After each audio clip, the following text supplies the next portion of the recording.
Hey, today I'm going to show you how to add users on Windows Server 2012. Firstly, we click on Tools, then we have to find something like Users.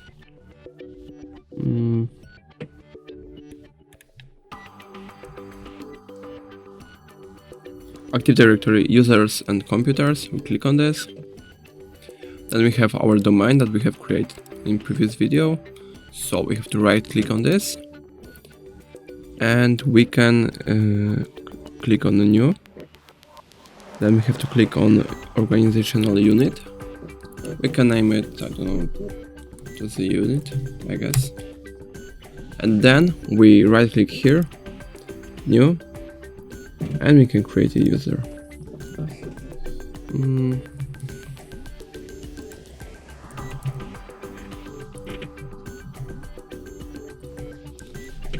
Click next.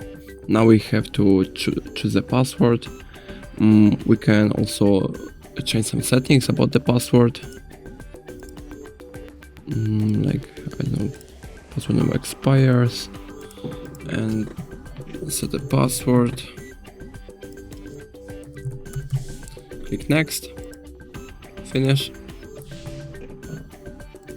Okay, the password is too short, so let's put in a longer password.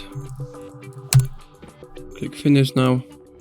And as you can see, Meow has been created. That's all. If I helped you, please like and subscribe. If you have any more questions, leave them in the comments.